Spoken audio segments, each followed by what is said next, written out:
Hello there, friends and kin. Today I'm going to share part of what I call my Sunday service with you. My Sunday service consists of several different things, namely offerings given at the graves of individuals who allow me to work in their burial space. Those are offerings of gratitude. And then there is an offering to the good neighbors of the area that I live in. And I usually also start this with a prayer to Santa Muerte. When I'm done with all these things, the very last part of the service is what I call the reading. And the reading will usually come out of this book, To Bless the Space Between Us, by John O'Donohue, who's also the author of Anamkara. Amazing book. I recommend that to anyone. Very good at helping you make sense of yourself and helping you try to find your place in the world. Today's reading, though, is something very deeply personal. This past week, an individual that I did divination services for passed away. I hesitate to call him a client because while it may have started out that way, in time I actually came to think of him as a friend. And there was a huge age gap between us. God, he's so young. And that's part of what makes his passing so sad. He was very young, and and his death was completely accidental. There was nothing irresponsible or malicious involved. Literally just an accident. And so today's reading, I'm gonna keep his name private out of respect for his family and his loved ones. Uh, I do want to respect their right to mourn privately. And so our first reading, dedicated specifically to him, is called Entering Death. I pray that you will have the blessing of being consoled and sure about your death. May you know in your soul there is no need to be afraid. When your time comes, may you have every blessing and strength you need. May there be a beautiful welcome for you in the home you are going to. You're not going somewhere strange, merely back to the home you have never left. May you live with compassion and transfigure everything negative within and about you.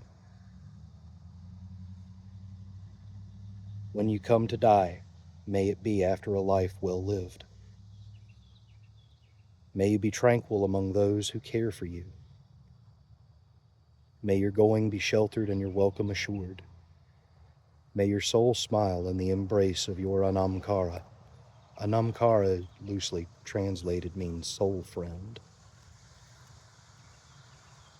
And I hope he finds many, many of those as he crosses over the hedge, the veil, whatever we want to call it. I typically use the term hedge.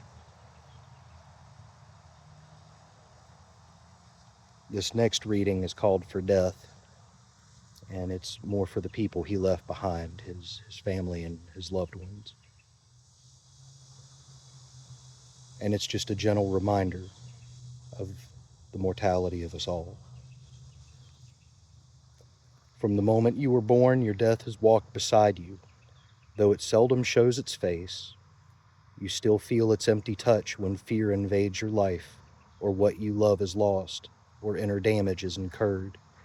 Yet when destiny draws you into these spaces of poverty, and your heart stays generous until some door opens into the light, you are quietly befriending your death, so that you will have no need to fear when your time comes to turn and leave.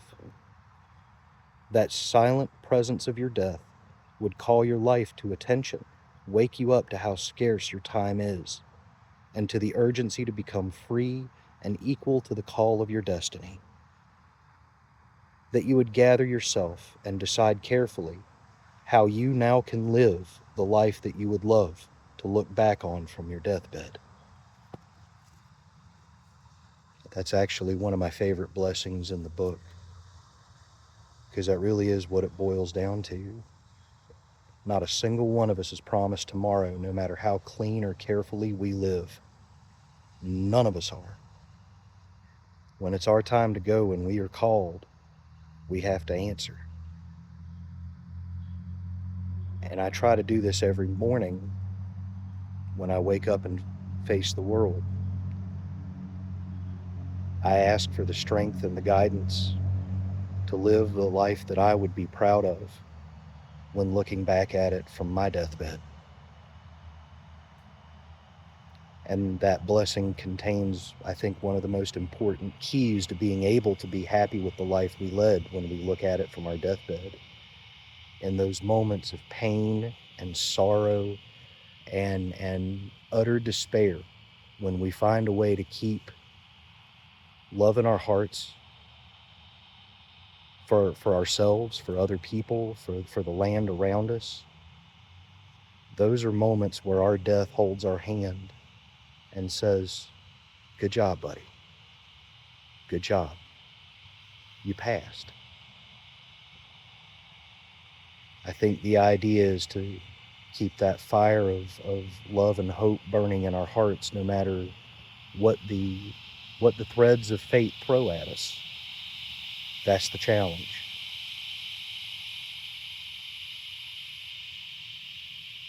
And to anyone listening, I wish you the very best with overcoming that challenge. I hope you have a very blessed day, and thank you for sharing this moment with me.